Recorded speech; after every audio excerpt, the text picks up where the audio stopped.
to the show with your friend and mine. So tell me, Dr. Squee, who's it gonna be this time? We like to hear you talk, but we love to hear you listen. And if you are not subscribed, you won't know what you're missing. So welcome to the Dr. Squee Show. Welcome to the Dr. Squee Show. Welcome to the Dr. Squee Show. Headphones up. Here we go.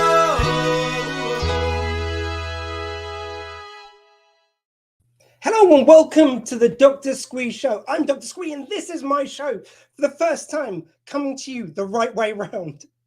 I've literally only this morning, after a comment which my guest, which I'm going to welcome in a second, made, realized that I could actually get my image going the correct way. So this is kind of like weirding me out, but like simple things throw me. I'd like to, as always, thank Matt Lees for the music to the Dr. Squee Show. But tonight's or today's show, you see, I'm so unused to doing this in the morning on a Saturday. Today's show, I am welcoming a fellow SW20 radio DJ. He hosts the amazing Listen Here, where you can learn all about jazz and hear some wonderful jazz tunes. He is the Jazzucator, going from school to school, teaching kids all about the wonderful world of jazz and music. He's a teacher. He's a live performer. He's an amazing man. Couldn't be more excited. Please welcome to the Dr. Squee Show, the Jazzucator himself, Craig Webb. Oh, thank you so much. That was an amazing intro. I want to meet this guy. He sounds really cool. Well, he is right there in the mirror, sir.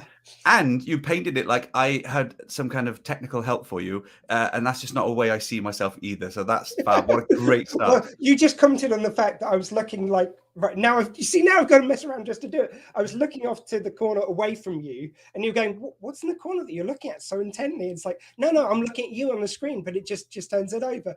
And then for the first time, God knows why this didn't occur to me before. I thought, oh, maybe I'll look in the settings to see if it could flip that. And it's just got mirror image. Yeah, go. Yeah, and you seem, when we were just saying hello beforehand, you now seem different because your picture, you look exactly the same to me, but your spirit is different. The way you're like processing, and that's how I find it. I find small changes can affect my processing in a really, really major way. Oh man, not only am I dyslexic, but I'm in the process of being diagnosed with ADHD, a variation called inattentive ADHD. So as opposed to being, well, I probably was the kid who was running around screaming stuff, but I wasn't kind of like playing out as much like that, but it's more like, so inwardly, your head is always screaming ideas all the time. So processing, trust me, is something which I'm well with you when it comes to that kind of thing. Do you know, there was a point in my life where I became finally accepting of that processing problem I had. I was in a school with my lovely wife. We used to do these music therapy concerts for, it'd be in prisons, hospitals, and special schools. And we were in a special school and they were bringing the children in. And then one teacher said to the other, no, she can't go over there. The colors are too loud for her. And I realized, wow, we all experience the world in a different way. So we were there to stimulate the children, but with that and the colors, it would be too much for that particular pupil. And it helped me to kind of surrender to my own processing problems. And in fact, I was in a school once where I met a young teacher who'd just been on a dyslexia course. And so I asked her some questions because I had a student with dyslexia. But when she answered my questions, I just started to well up because I realized she was describing me. Some of the things like when it comes, because, if you've never looked into it, you think, oh, it just means the letters jumble on the page. But she was explaining one significant one. It was called something tracking, where you get to the end of a line and then you can't locate the beginning of the next line. And then there's things like having to reread passages to discern the meaning from them. And then this one, which my wife was not having any of it, but she genuinely said this, difficulty passing on messages. Yes, I'm definitely on this one. I will defend that one to the nth degree.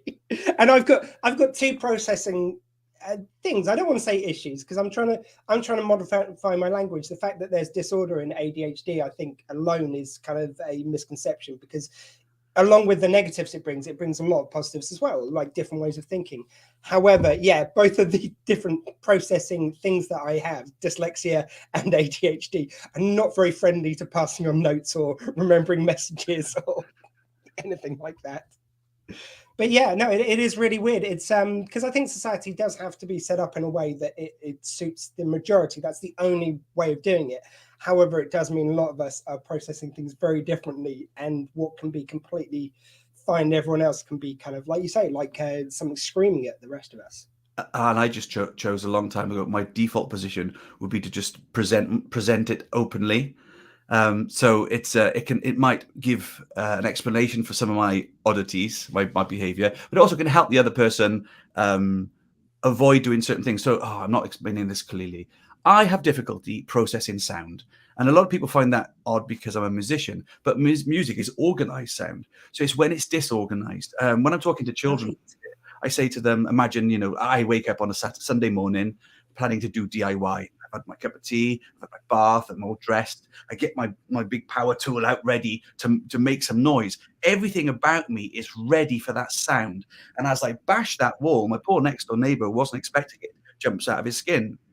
And so that's what life is like for me. And I could be with a group of children and they may be tapping, or there's the thing that the children do where they swing their legs. And I find as the day goes on, the strip lighting will affect how I process their legs swinging. So it makes me dizzier and dizzier as the day goes on. So I'm really obviously polite and sweet to them. I tell them it's about me. Is there any chance you could not swing your legs? Because it's making me dizzy because I'm so old, But yeah, just sounds and lighting and movement, sudden sounds, and one final thing: I can't have someone standing above me, especially if I'm eating. If someone were to come just stand there, I just instantly just stand up and maybe have a little stretch because everything just feels too overwhelming. It sounds like they do sound like some autistic tendencies. I wonder if you've got some form of autism. I'm trying not to diagnose everyone, because that's the other thing. When you're in the process of diagnosis, you kind of see things in other people. But to be honest with you, I've worked with kind of like yourself. It sounds like a lot of people with autism, with dyslexia, with lots of kind of different stuff in my time.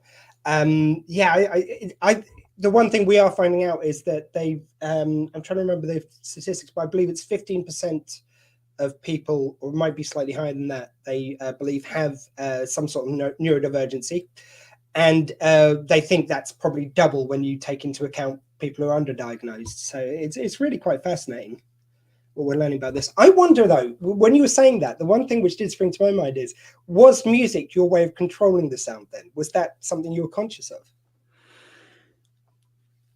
It is now. I don't think it's the reason why I came to it. I came to it because of Elvis Presley. I was like a whingy child, staying off school and watching Elvis movies with my mum. And of course, this guy was, he was, he just came across, he was so cool.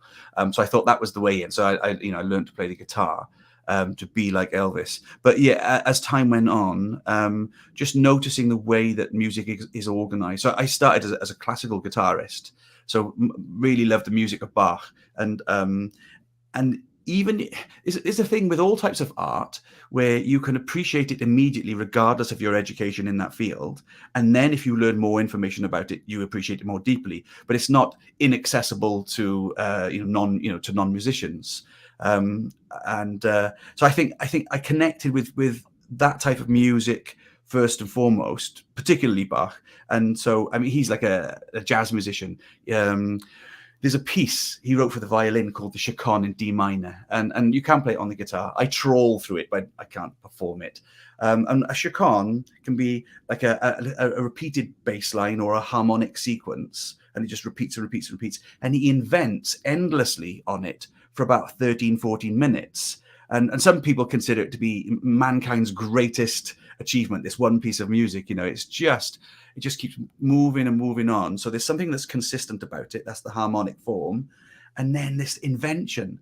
So, he's the original jazz musician. So that sense of something is constant, and then there is change, but the change makes sense. So even though like with jazz music, although there is change and there's going to be unexpected change, it doesn't throw me. If it's done sensitively, mind. It depends on who you're playing with.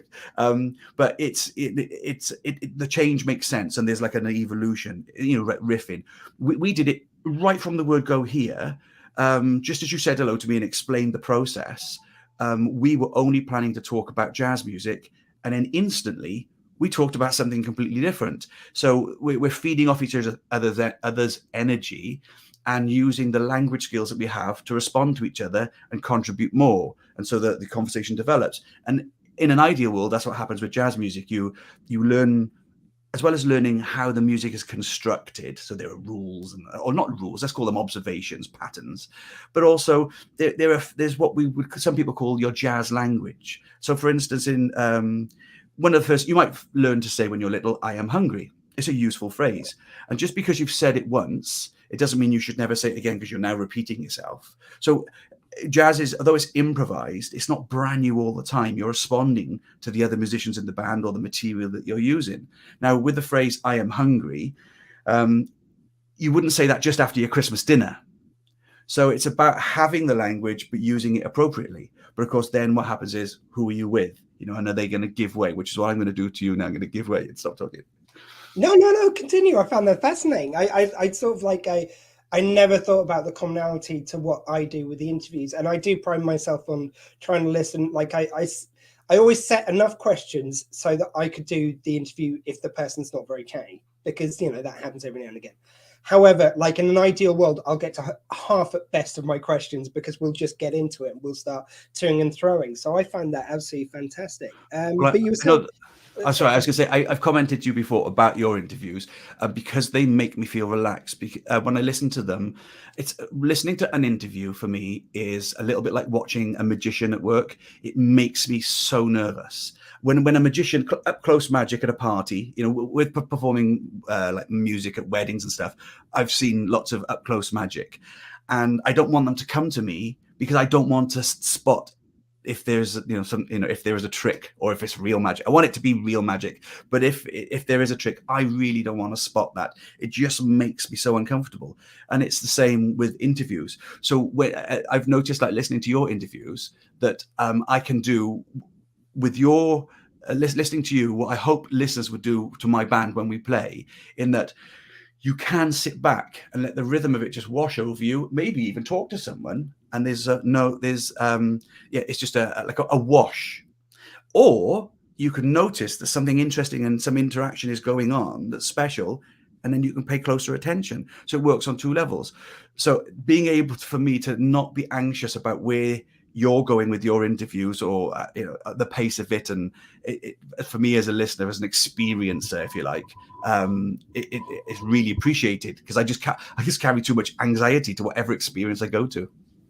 Oh, thank you. No, that means the world. It's something, as I say, I pride myself on greatly, because the one thing I always say to people, and I would think this would apply to music very keenly as well, is make sure you're your own editor, and make sure you listen back to your own stuff, so you know where you're doing stuff that you aren't hearing in the moment. So like in the earlier interviews, I found that I was trying to bring it back to a question. If I didn't feel like they'd answered that, they'd answered something else. And then when I listen back, I go, oh, that's really uncomfortable. It's like, just let it flow.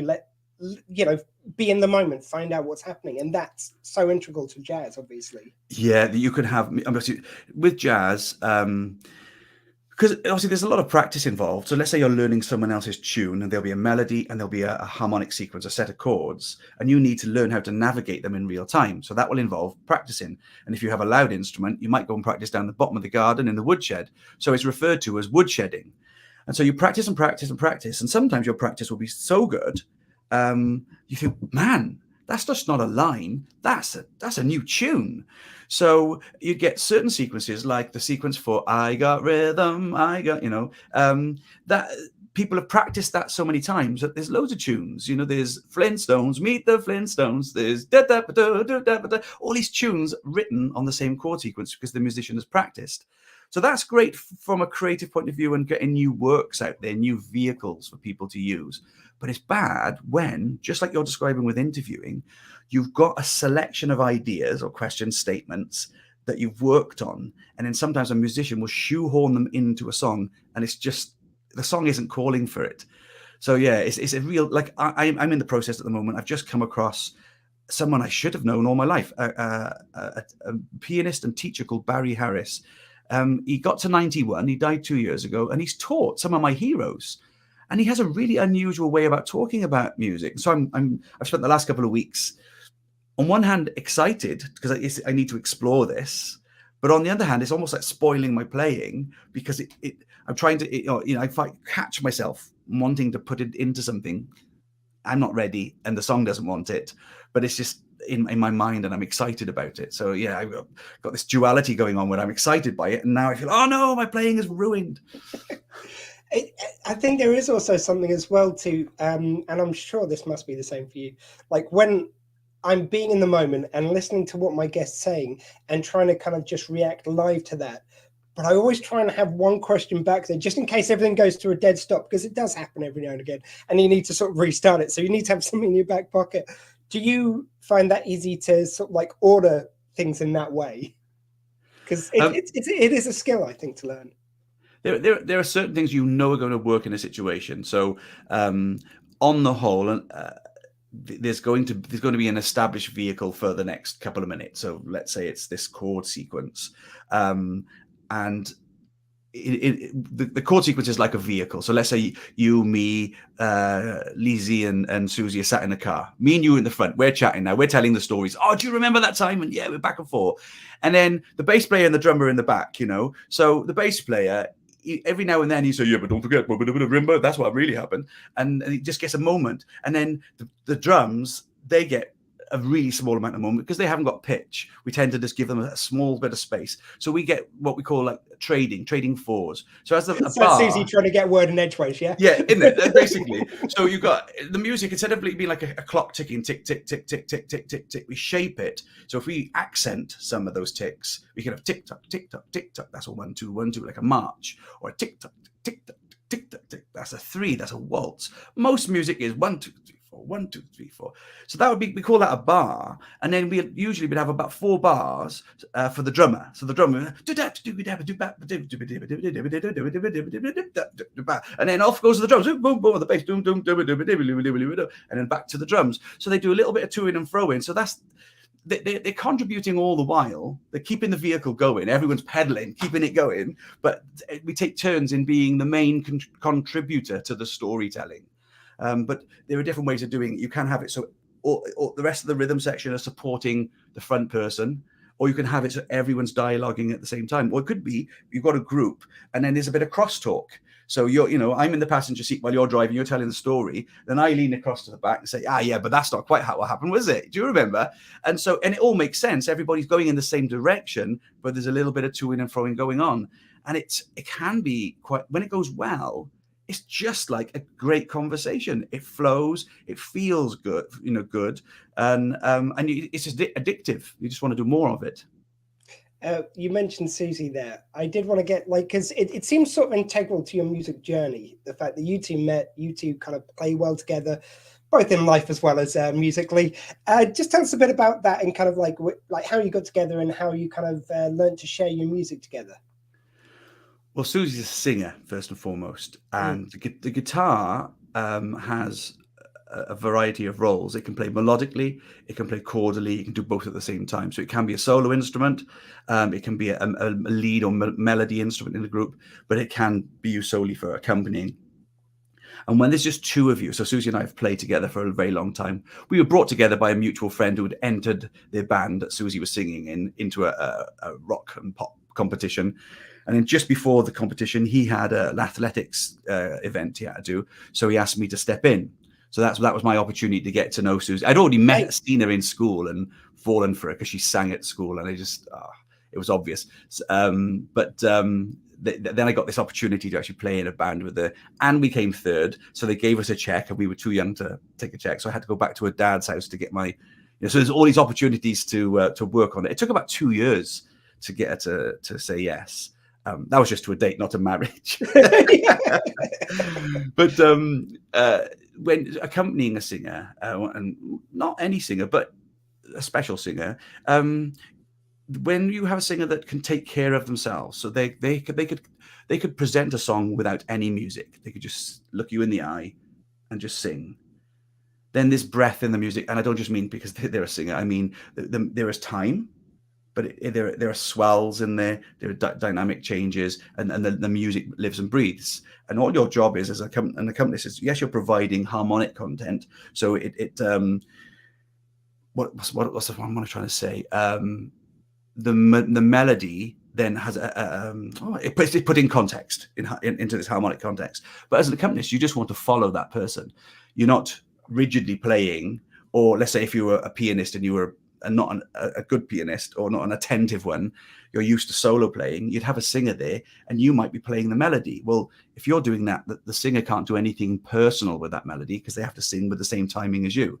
As an accompanist, you need to just sit underneath them and go where they take the music. So if they push the tempo because it's getting excited, maybe as you approach the chorus, you follow that. If the dynamic goes up, the dynamic goes down. So it's really easy to do with someone who doesn't need you there. That's the thing, you're not there to, if you're having to look after them, which happens quite often with all types of musicians, where you're accompanying them and you're taking care of them because they're unsure, then you have a different type of experience. You're at work then. But when you're playing with someone who doesn't need you, that's a different story altogether, because now there's an interaction, there's a life and breath to the music. And so I've done that with Susie now as a duo and in bands. Oh my goodness. So for 34 years. And in the last... Sorry, I should add, you both look far too young, obviously. Do you know the key? Thank you. I think I might do, because even my students say, when they ask me how old I am, they do get quite surprised because they, well, my dad's younger than you, but he looks a lot older. And I think the key is stay chubby. Well, I don't have an issue with that, as you can see. Actually, no, I do have an issue with saying chubby, not going the full fat, but I work on that daily.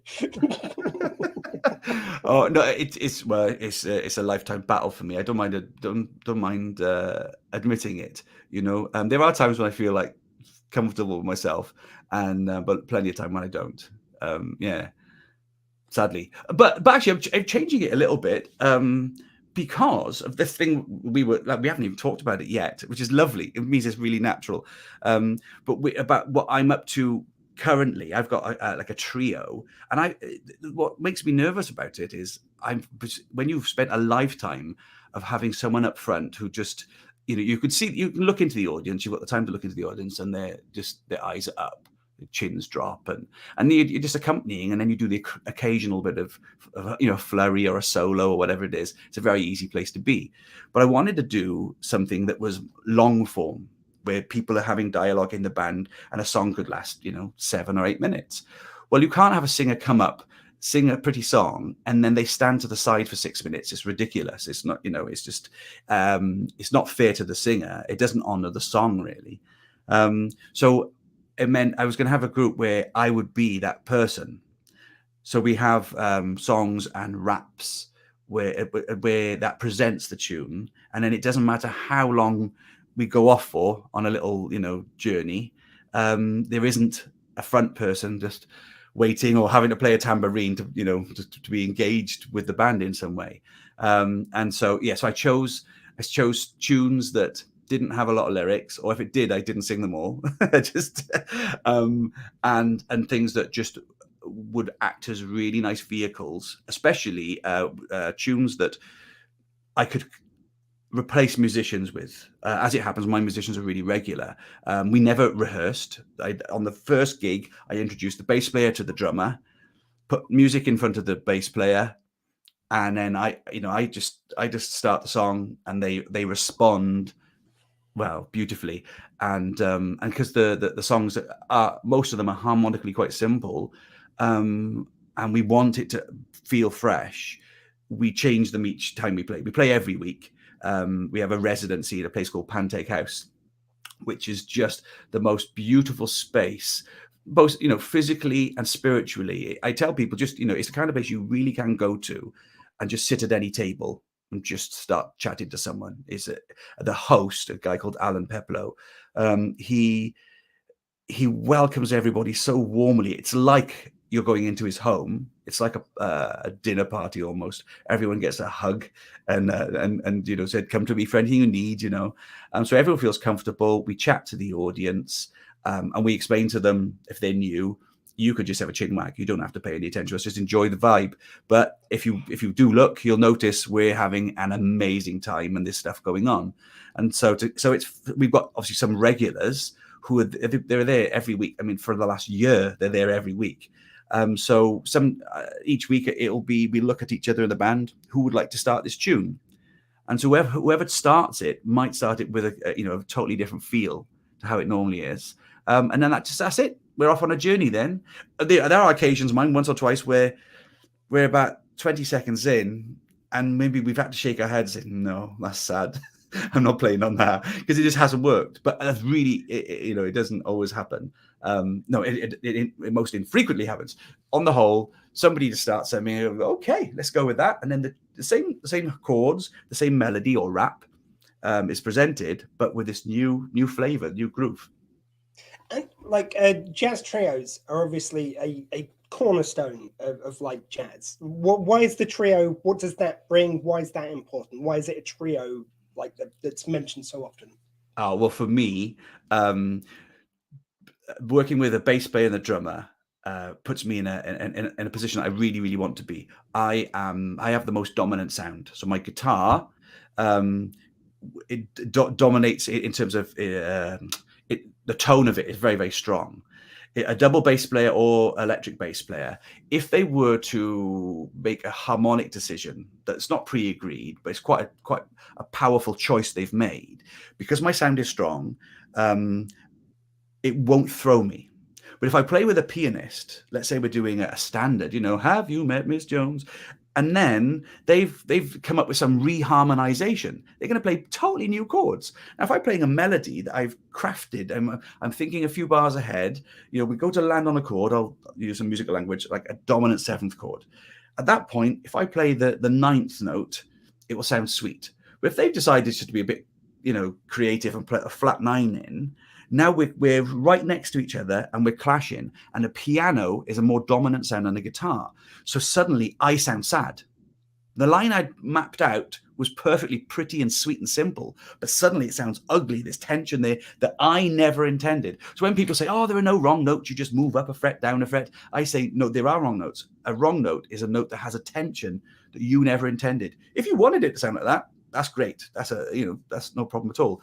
But if I'm crafting a line and somebody sticks something in and suddenly there's a tension, it's really, really difficult. But just working with a bass player, my sound is dominant, so I can look across and nod and smile and go, yeah, man, try and be cool. And so with my trio, I've got a rhythmic dialogue that goes on with the drummer. Sometimes I might just lean back and just stare at his left foot, and get inspiration from that foot.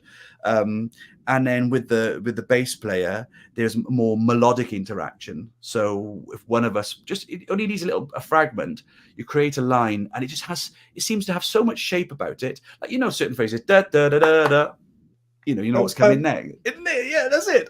So those some things that you play, everybody just becomes heightened.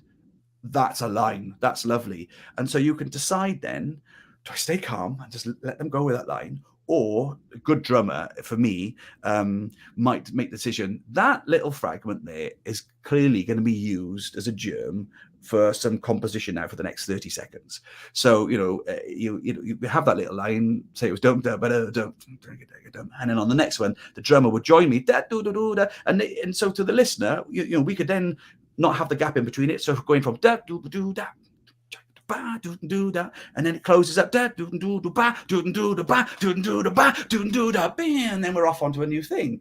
And to the audience, they go, whoa, they must practice a lot. But it's just because the drummer's awesome. The drummer's intuitive, they're listening, and they complement the accent with you because they know how you're going to compose. And for me, that's the ultimate jazz experience, whereas you can be in a group with phenomenal musicians who aren't responding to each other that way. And then as a rhythm section player, you could be just a CD being played in the background. That's not the experience I want. I want the experience where I call it spontaneous musical conversation. I love it. I absolutely love it. I did want to bring in, you've also been doing a few gigs as well with Mr. Matt Lees, who does, of course, the wonderful theme tune to the Dr. Squee show, my good buddy. How's it been kind of like having someone new to play with? Because you guys seem to have a lot of fun with it, which is always great to hear. Yeah, well, the thing is, with someone like Matt, one, he's got a cool voice when he sings and when he plays. But I should put that as number two, because number one for me is his spirit. If you have a genuine desire to make something magical, you're doing it right now. That there's a spark that just says, I want to make something. I care about it. And so that's what makes work, playing with him so much fun. In fact, one of my students introduced me to a tune recently.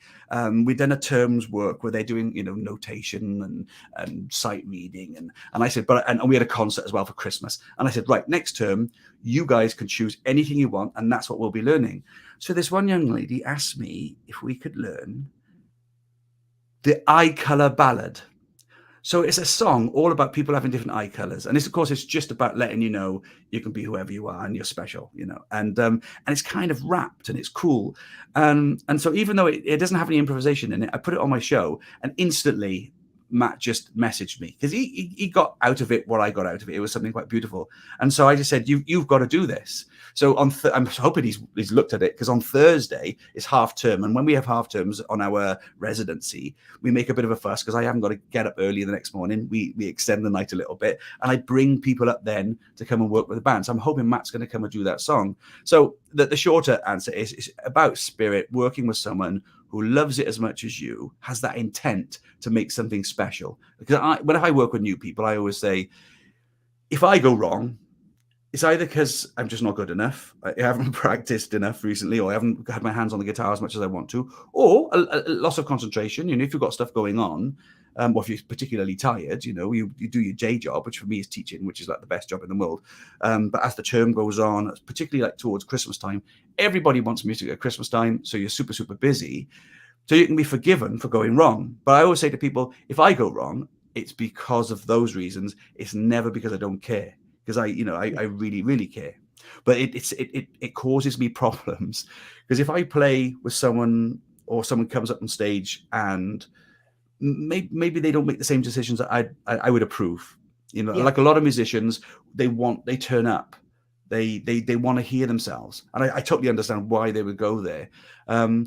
But it's really important to not do that, because you've got to consider the whole, and the experience for the audience and for everybody in the band. When my son was little, if he was talking too much like I am right now, I would just say to him, if we were on a walk, instead of saying, "Oh, stop talking too much," because I don't want to cut him down, I would just say, "How many sounds can you hear?" And of course, in order to identify the river flowing and the birds and the leaves and the trees, he would have to stop talking. And so sometimes noisy players aren't going to respond to you. And so then for me, that magic just disappears. I want everyone to have the same idea about music as me. That's the problem. And so now I've got musicians that, although they're quite different to me, like when we converse about music, you really see those differences, and the way we are as personalities, really, really different. But when we play, we all have this thing where we absolutely want the music to be real and to be special and to be organic. I mean, the thing which you've really kind of struck in my head when you were talking about that was, it's the thing about caring, because like I never have an issue caring when I'm interviewing someone. Like, everyone's got an interesting story to tell. That's the easy part. It's like last year, I'll use this as an example. I went through a really bad year last year, and like the interviews I think were fine, but it was like more the planning side of it. That's the work for me, is the messaging people, trying to arrange interviews, kind of seeing who's available, seeing who I can actually get to reply to an email, like all this kind of thing. That's the work of it. And that's the bit which is, this year I was really determined to put that work in, because last year, just because I didn't have interviews lined up because I was having a bad time of it, that's where interviews slipped. And I think there is that kind of separation of like the business, like, and I'm sure it's the same with music. Like when you're up there and you're playing, that's the easy part. That's what you kind of like do it for. The arranging of the gigs, they're setting up for the thing, they're doing the sound check, they're doing this, that, and the other. That bit, I would imagine, is it the same for you? Is that the work? Definitely, all of those things, and one more. Though I think where musicians struggle is monetizing. For someone my age, it's not difficult to say monetize what I do if I've been asked to play in a show, in a theatre pit, or play in a function. I on the whole, I just say no to those things. I'm in a time in my life where I don't want to do that type of thing. But it's very easy to say, well, this is what I would charge. But when it comes to playing music you really, really love, You want people to just listen to you, and then even thinking about money can be an ugly thing, or just and I don't know why that is. We often find ourselves huddled in corners, going, "Well, if you booked a plumber, you'd expect to play. So why aren't they expecting to pay musicians?" You can have charity dues. All musicians at some stage in the year will play for charities, but sometimes you can arrive at a charity playing for free and then realize every other service at that dinner dance has charged an awful lot of money for what they're providing. So yeah, it's all that world is kind of hard. So as a result, I've just withdrawn from it and I don't engage. So I just play music that I really, really love. And I'm at the stage now where on Wednesday we're about to go into the studio, and the purpose is to answer this very issue, because I would like to have something that people who haven't heard the band live could hear and maybe look at, and then decide that's all right, I fancy going to look at that. So because the last thing I'd ever want would be for someone to come out and not like what I do. When we used to do a lot of people's weddings, if somebody phoned Susie and they asked the wrong sorts of questions, like we want a soul band or we want a salsa band, she'd say, "Well, you don't want us then. We're a band that plays a little bit of everything, something for all of your guests to try and keep the dance floor full. If you want to hear, more than one Robbie Williams track or even one Robbie, then you need to go to another band. And if you want a soul band, I can tell you exactly where you need to go. These guys are fantastic." And as a result, we only ever did functions where we were the right band for that wedding. And then afterwards, Susie would get bouquets from the bride and cards. You're just saying, everyone's still talking about it. It was the perfect band, because that's all we ever want. There was, when you're younger, you just want to be busy. Oh, I've got X amount of gigs this week.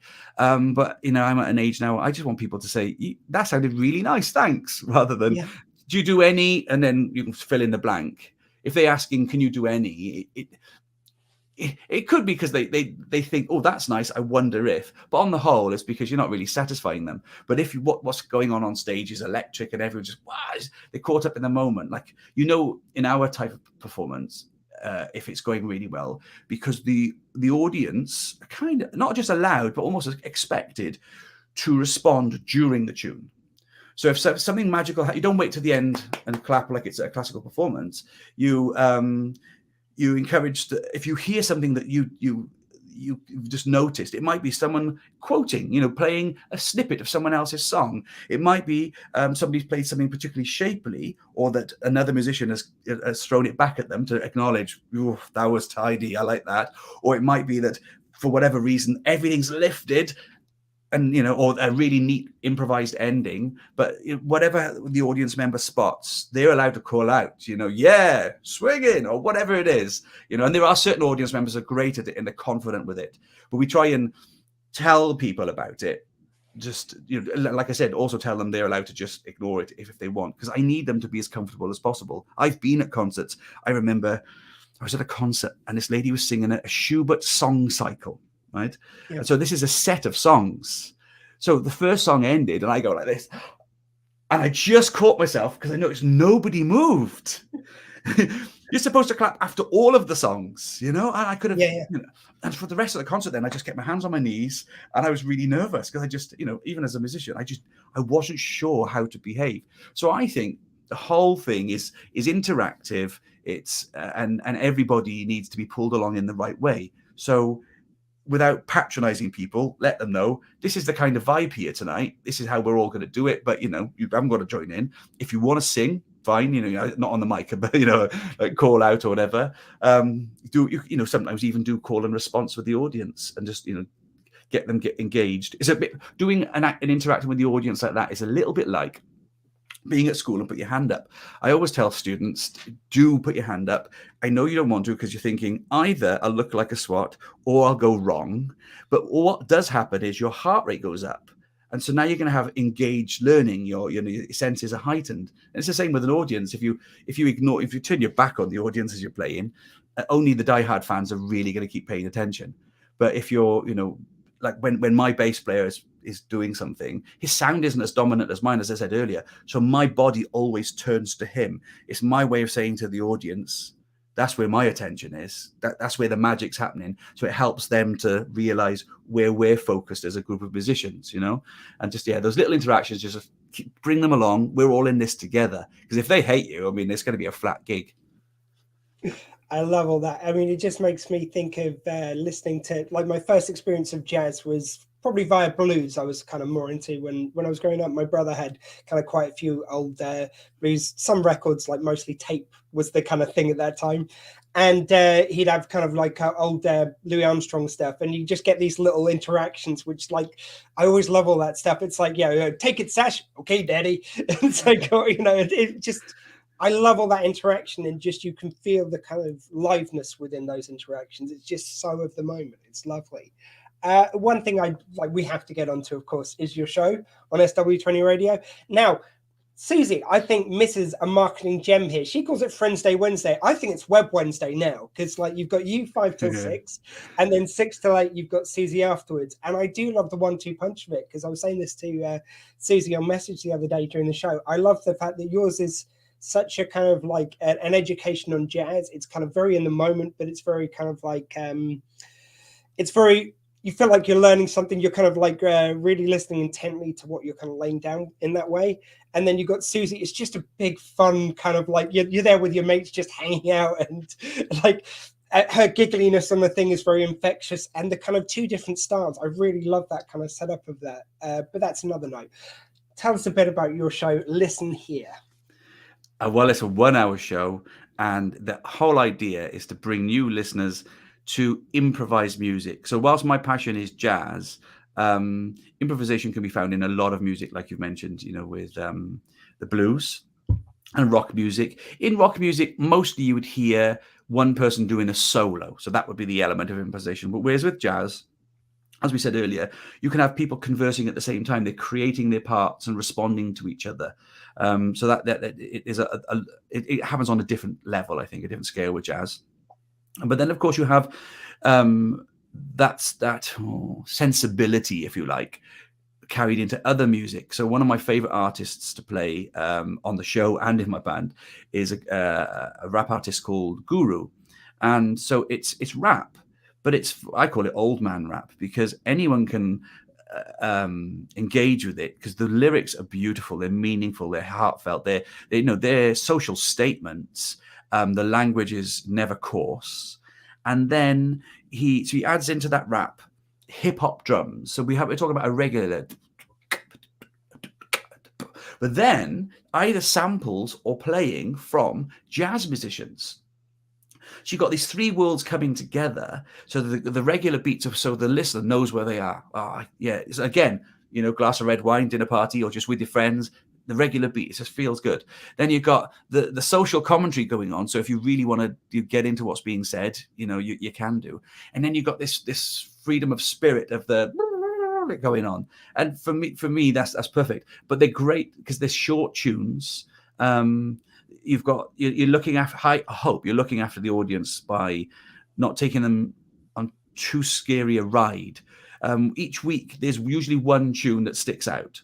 So on one week, say, for instance, it was John Coltrane playing a tune called Giant Steps. John Coltrane's an amazing sax player, the kind of obsessed musician who would practice all day long.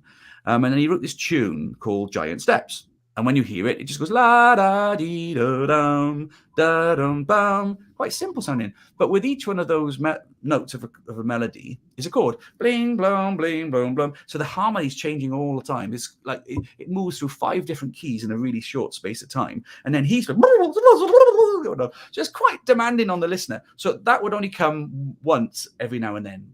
One track like that, or like I said, with the Eye Colour Ballad, not improvised at all. One track that would stick out of the set, but then the rest of them I hope to be usually quite beatsy, very accessible. And then before playing the track, I would just talk to the audience about the type of improvisation that's about to go on. So like we were chatting earlier, is there a rhythm section providing a platform for a soloist? And then, yes, the rhythm section will respond dynamically, but they're all playing a set part. Or is there a type of improvisation where everybody's having dialogue? speaking. There might seem to be a soloist, but actually it's moving about. And if you might have a favorite instrument. For me, I love listening to the bass. It's at the, it's at the root of everything. And the biggest, most wonderful thing I got from doing the DJing for SW20 Radio is I finally listened to music with headphones. For years, I haven't listened to enough music. I've got a lovely friend called Jason who, for decades, he'd phone me up. Have you heard so-and-so? It might be a band like Snow Patrol. Have you heard Snow Patrol? I go, oh, who are they? Who are they? And he said, come on, man, you've got to get on it. This music's great. And then he'd phone me a few weeks later. So what did you think of the album? I said, what album? The album I told you to buy. And I just didn't listen to music. And then with iPhones, stuff got accessible, but you're not doing the music any service there, listening through this skinny device. Yeah, I mean, it really makes me think of like just being on the station. It means I end up listening to other people's shows. I end up picking up songs I never would have. Like, actually, we have got a couple of comments. I'll bring Carl Greenhalf in. He's just very kindly said, he's our social media director, as I always like to point out. So thank you for making everyone aware of our shows. But yeah, I mean, it was Carl talking about like Stereophonics. I never realized how much I really liked them until like he would request loads of tracks. And so I kind of realized, oh, geez, they've got like this amazing back catalogue. Imagine Dragons. I didn't realize I knew most of their back catalogue. I knew the name and apparently I knew the songs, but I'd never put the two together until I heard them being introed on the radio because I just heard them out and about. It's just amazing. So yeah, I think there is something wonderful. I am loving the melting pot, which SW20 Radio has become. Like, I think it was maybe not something thought of when we all went into this journey. Yeah, no, absolutely. So I've learned, I was listening to other people's shows, like you said, but do you know the attention to detail and I've had these for my birthday in January. So I've had headphones for the last year doing the show, but now I've got my own. It's my first time in my whole life I've had my own set. So at the moment they're wired. I can have them. I was going to say toothless. Then that's not right, is it? And so it could be just like this, where it's just me with the music, or I can touch a button and I can hear the outside world, and touch another button if I'm listening for the door to be knocked. It sort of amplifies the outside world. So it's really clever. But not just do I get to hear the bass in a way I would never get off an iPad or an iPhone, but when someone has sat and maybe mixed a track. So you feel a sense of the pianist is on this side and the bass player is on this side. You can hear their instruments in both ears, but they're panned slightly to one side or the other. And you get a three-dimensional experience of the music that I would just not get to this little device, So that's a gift that SW20 has given to me.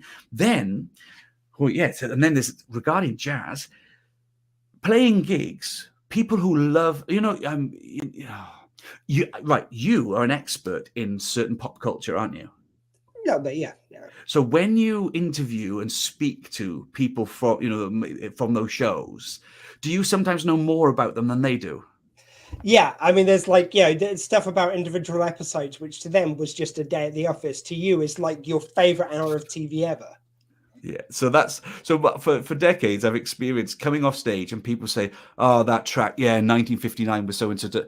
I said, "Oh, was it? Yeah, because so and so was on piano." I said, "Oh, I'm sorry. It's an area that I haven't filled in any of those blanks. I'm not really up on it." But instead of them picking up on, I've said it directly to them now. I'm clueless, but they continue the conversation, and I feel more uncomfortable and embarrassed because there's the study of how music is constructed, and then there's listening to music to be inspired by it and to learn about their language. So you hear the way other people play and you hear the way they phrase, like having a conversation. I used a word the other day, wasn't it? Propensity. And Susie said, "Why are you using the word propensity?" Yes, she thought I just, I don't know, maybe read it in my phone, but it's just that I would be listening to a podcast where this person uses that word a lot. And so, that's been added to my language, to my lexicon. And it's the same with listening to jazz musicians. But there are those then who listen for pleasure and they've got the liner notes out and they're following the history of the musicians and who brought them together and what other albums they've played on and who they normally have on bass and all that sort of stuff. And it makes me feel overwhelmed. So this last year, I listened with headphones while selecting tunes for my show. Then I don't want to sound like a complete buffoon, so I listen to the songs again and do a little bit of research. The aspect of talking about what's going on in the music, I don't need to research because that's my field of study. But I want to at least make sure I say the right country that the musician is from, and the band that launched their career, or who they've played with the most, or who their influences are. And so I found myself on a walk once when with my lovely wife when she mentioned some artist, and it would just so happen it was an artist that had just been on my show, and so then I just casually said, "Oh yeah, well, and I dropped in those kind of lines which I would never normally, and it didn't feel good. It felt really nice. Not essential to know these things, but yeah, it definitely feels good. Yeah, I've literally had conversations, and these are the type of conversations which, as a sci-fi geek, I've had all over the years. And someone will go, "Oh, I wonder what he was thinking about on this moment." I go, "Actually, I interviewed that guy, and I did ask him." It's like, it is a wonderful feeling where you've like, I mean, part of the joy is the conversation. It's just like, I wonder what his intent was here, or her intent was there, or whatever else. But it's kind of quite fun where it's like, actually, I kind of know the answer. It's really cool when you can bring that in. I am just going to quickly bring this in just because I missed it at the time. So, okay, just put, yeah, I don't like people standing over me either. I'm not alone. You're not on your own there from earlier in the conversation. But Craig, we are going to go over to our game now. It's been an absolutely wonderful chat. I've had so much fun. I believe I warned you there was a game coming up here. Yeah, I think I selectively didn't hear that bit. Now, such SW20 luminaries such as Chris Jones, Matt Lees, and your dear wife, Bleezy Susie Webb, have all gone through this gauntlet. So don't worry, you're not the first. Other people have been tortured with this as well. Oh, sorry, and Amy C, I should say as well. So what we're going to do is, this is a very silly game, which I've never even bothered naming, but it's basically, I've got rhymes for people's names, and you've got to put it into a sentence and reply like with the rhymes. So basically, because we've had Susie on before, we've already used Webb. So instead, these will rhyme with the Jazzucator. So you've got to put into the sentence of the Jazzucator is, or like, and the rhyme which goes with your name, with the name Jazzucator. Does that make sense? No, those movies, right, where there's a plan and they say, right, okay, did it, and then the person just nods to say, yeah, got it. So I could rewind it the 1,000 Jazzucator, times. or you're moving really fast. So you could say the answer to that would be the Jazzucator is a vibrator. As in someone who vibrates a lot. No one at home, none of your smut, please, thank you. The Jazzucator on an escalator. Like, that would be a good example. But can we end the game there? I'm a winner. And actually, you picked one which isn't on my list. So like, this worked. I was trying to think of one which wasn't on my list, and I know I avoided vibrator for obvious reasons. But I did a clean one. It's fine. It's totally radio safe. So come on, like, this will be fine. But you've got to put them in full sentences. It's got to be the Jazzucator is. Right, and I got to do it quickly. Is that what you're saying? No, we've got as much time as this takes. Oh, right. Okay. I've got 10 of them, and it's basically, there is no time limit. Time limit would make the torture far too easy on you guests. Like, this is just, and I only do it with SW20 presenters. I don't know why I'm being this mean, but I started doing it, so here we are. Well, good for you. Let me just say that I feel like my brain is effective if it's given a run-up. Right, and I've never really timed them, but weeks. To be honest with you, I believe it's gone on a gender split, just as it happens. But I think certainly Chris Jones was dynamite in this. Lizzie was quite good. Susie and Amy maybe struggled a little bit more. But like, Lizzie's dynamite on everything, though, isn't he? Because like some people, they respond quickly to things. I remember being at a gathering. It was like they're our friends, right? Mine and my wife's friends, but they were her school friends. And there was a bunch of us at the house, and we were having a nice time. And then one guy, a guy called Paul, arrived, and he just had that he had something to say, like an entertainer, a cool thing to say. Oh, I like your jumper. Oh, do you remember last week? And within 10 minutes of him arriving, the whole room was just buzzing and excited, because you can tell his brain just is quicker. And Lizzie's like that. When people talk to him, he comes back with those quips. And whereas I am an absolute dinosaur, I'm just lolloping along. But effectively, if you give me a few weeks, what I say, I promise it'll be useful. But you see, you're like that for education, though. I feel like, when you get onto jazz and you're talking about, like, I've used this example quite a lot, but when you're going beep up skibidi doop doop, like when I say it, I sound like a Burke. When you say it, I'm learning something. You're in the rhythm, you know what you're talking about with it. When Susie kind of giggles through interviews and through conversations and stuff, it's electric. When I do it, it just sounds like I've forgotten what I'm saying. Oh, And do you know? I think we've all got our things where it kind of like it works for us, but not anyone else. And, I've got a favorite Susie giggle moment. I've got to bring up. I was on my way. It was when musicians were first allowed to play after lockdowns and stuff. And some beautiful people had asked me if I would get some music together for their father's funeral. He was a jazz lover, so we organised a trio for the graveside of trumpet and banjo and euphonium, and then my trio playing at the wake. And on the way to meet the clients, I was listening to Susie's show, and as she's delivering, a pigeon arrives on the windowsill, and she's just screamed, "Whoa, there's a pigeon!" And then it didn't matter what was happening in the show that moment, just straight telling the audience, "There's a pigeon on the windowsill." Oh, and she just totally with the moment, and which is an amazing way to be, isn't it? And I could be like that when doing the music thing. As long as I can't. Only the best moments is that I seek those moments. And pre the first lockdown, I had a 5-year period where I foolishly thought I'd arrived. I've spent all my life. I've always spent my whole life working on me and working on spirituality and whatever. And I got this 5-year period of just being able to use almost anything as a portal to the moment. So jazz would be the easiest one, but even looking at a flower or changing my gaze, moving from tree to tree or looking around, so you don't stop long enough for your brain to engage and then start identifying, oh, that's an oak, that's a silver birch. You're just staying in the moment. And I'm just not a road rage kind of person. Somebody can cut me up and I just think, oh, I hope they're okay. I hope they're not, rushing to the hospital or whatever. I just don't get road rage. So I hadn't realized I got complacent. It was like, yeah, that's it, man. I've arrived. I'm older. I'm together. And then I don't know, it all disappeared. It's become this frustrated person who I can't get out and do what I want to do.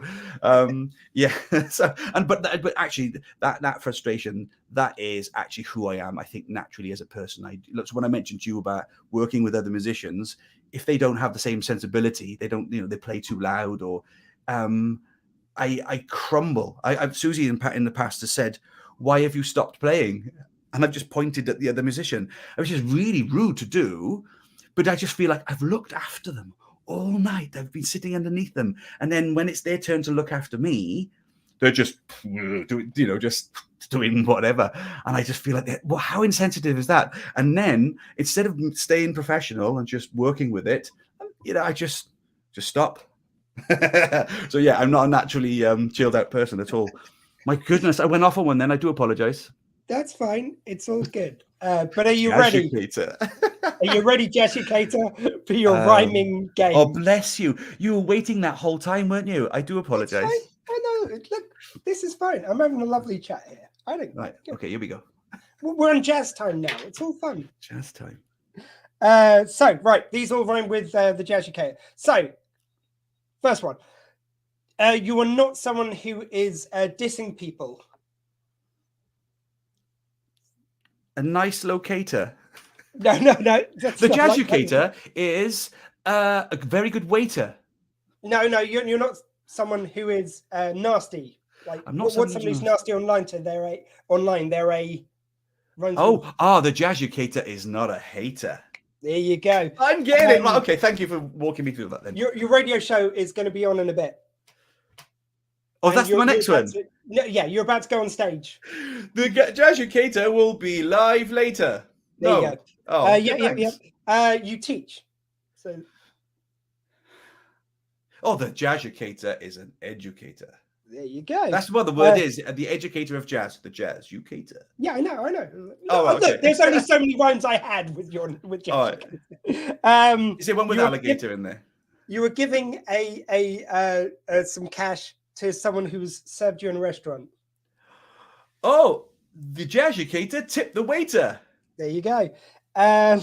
You are Eating a spud in Ireland. What do they call a spud? And also in The Hobbit, the hobbits call it this. What the Jazzucator and a potato. Well, I potato, but that's good enough. You make things like when you're making music. The Jazzucator is a creator. There you go. You've changed your mind about the hating thing, and now you're really kind of coming down on something, and it can also be a material used on a roof. Oh, the Jazzucator is a slater. There you go. You are making food for something. For something. Like, what if the party was like they had food supplied? It was. Oh, the Jazzucator is a food caterer. Yeah, that'll do it very nicely. He likes to cater. Slow brain. You're with a crocodile. The Jazzucator is not with an alligator.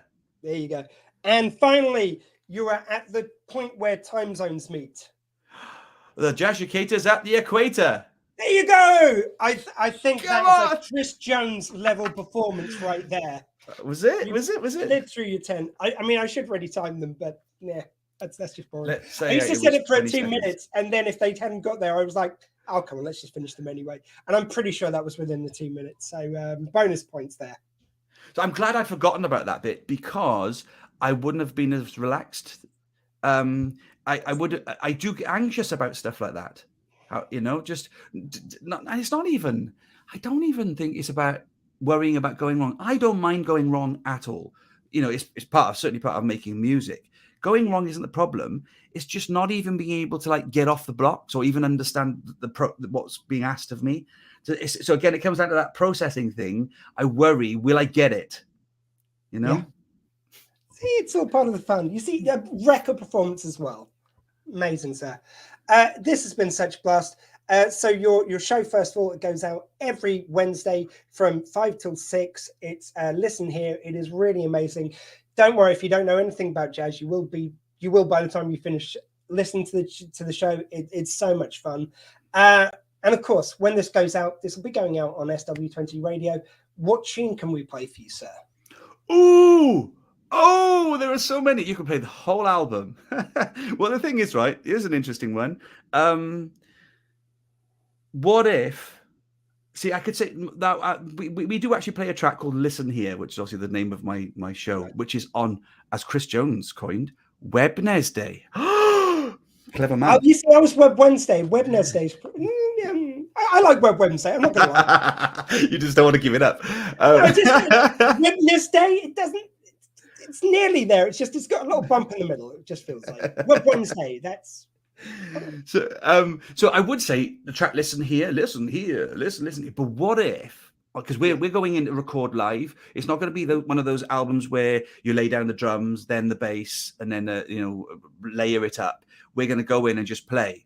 So it could be rubbish, or the track that I think is going to be groovy and just right for radio could end up being gravy and not right for radio.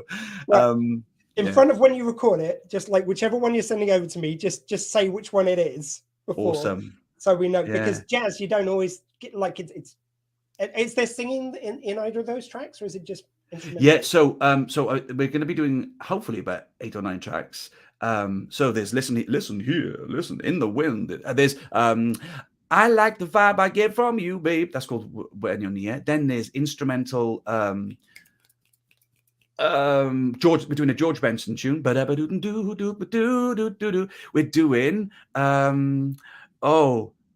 there's another one, a John Scofield one. That's instrumental. I don't want to give you instrumental. I want to give you one with vibes. Oh, I know. If I don't mess it up, right, because it's really hard. One that everyone will know. The amazing show Hamilton. Yes. Oh, yeah, love it. Yeah. Well, we do Guns and Ships. Nice. So it's beautiful. It's a lovely harmonic sequence in a minor key. And so here's the thing. One, it's really hard to do. I'm taking this horse by the reins, red coals, red with bloodstains. I'm never going to stop until I make them burn them and scatter the remains down. It's so hard to do. So I could go wrong and then not want to send it to you. And also, sometimes, like 2 weeks ago, we did it. And out of the blue, the drummer just stopped playing, and then me and Ross, so the drummer, Steve Laffey on drums, Ross Thomas on bass, they're amazing, and the band is called Supertonic. Supertonic, because hopefully we're a tonic for you, and supertonic is the second note in a scale. So you had do, re, mi, fa, sol, la, ti, do, do. So we got, and the tonic is the root note, and then the next one is called the supertonic. So we did that tune, Guns and Ships, a couple of weeks ago, and out of the blue, Steve Laffey, the drummer, just stopped playing, and then Ross and I started playing it in this like almost like a Bach fugue. You know, it sounded like classical music. It was really beautiful. And we were excited. And everyone in the audience just suddenly went dead quiet. It was one of those wonderful moments where everybody knew, oh, something's happening. But the problem is, so Ross is cool, right? Ross is super cool. Yeah, man, it happened. Let it go. Whereas I'm like, I hope we can do that when we record. And he's like, man, you can, no pressure. So very different personalities. So I might ruin the track by having that kind of expectation for it, or it might just go beautifully. So I don't know what the track will be, but I will do as you say, and I will give it an intro. Well, here's over to that now if you're listening on the radio. If you're watching on video, then you'll have to listen on the radio to hear all this wonderful goodness and many other tunes mixed in. If you just listen to this back, if you want to, I believe this will be going out in 2 weeks, but don't quote me on that because I've got to work out my schedule because I've got a few interviews at the moment. But if you listen to the Dr. Squee show every Tuesday, 6 till 8, SW20radio.co.uk, you'll be sure to catch it whichever week this goes out. For once, you see, this is the opposite problem I had last year. Last year, I was kind of like living week to week on the interviews. It was, as I say, it was not a good year for me. I kind of like lost a little bit of my passion for the game, not for the interviews, but for like the work part of it. This year, I've kind of got really ahead of the interviews, which is lovely. But I've just now got to get used to the fact that I'm like 3 weeks ahead and work out which is going out when. But apart from that, it's all gravy. Craig, it has been amazing catching up with you. Thank you very much for joining me today. Oh, thank you for having me. I've loved it. It's been amazing. Yeah, and you were worried we wouldn't make half an hour. We've gone over an hour. This has been a lovely chat. We have indeed. Hour and 7. Come on. Oh no, there'll be people sleeping out there. Oh, just turned it off. That guy goes on a bit. As a musician, he needs to work on timing. He needs to know that was a bit much. Just shh. No. You're right. They listen to me. Like if they're watching me, they're used to someone going on a lot. I've been Dr. Squee. My guest this week has been the wonderful Mr. Craig Webb. That's been my show, and in a world where you can be literally anything, please be kind.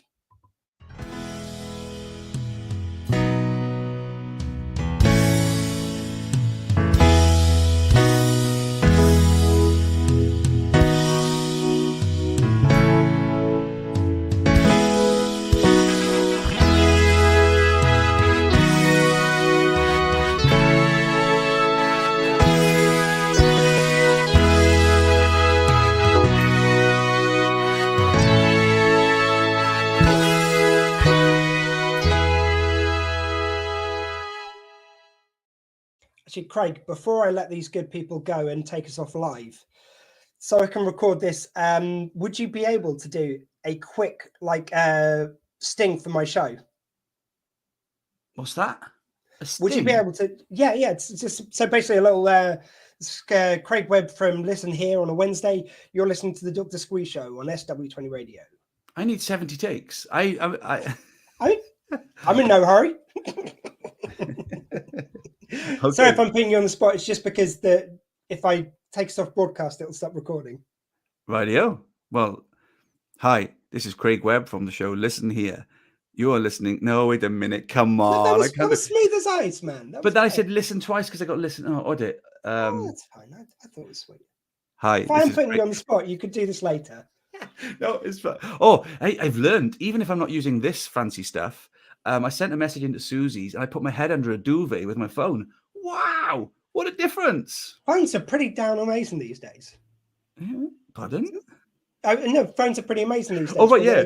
I thought you were saying like duvets are pretty amazing. I thought you duvets are wonderful. Oh, geez, I never like to leave them in the morning. But you have to have 13 talk. Okay, I'm going to go. Right, okay. Hi, this is Craig Webb from the show Listen Here. You are tuned in to Dr. Squee. Oh, no, the next bit, the Dr. Squee show. Oh, let's try that again. Hi, this is Craig Webb from Listen Here. You are tuned into the Dr. Squee Show. Wonderful. Perfect, my friend. Oh, you're so kind. You're so kind. Thank you so much. Bye, That's everyone. lovely. I'm just going to end the broadcast.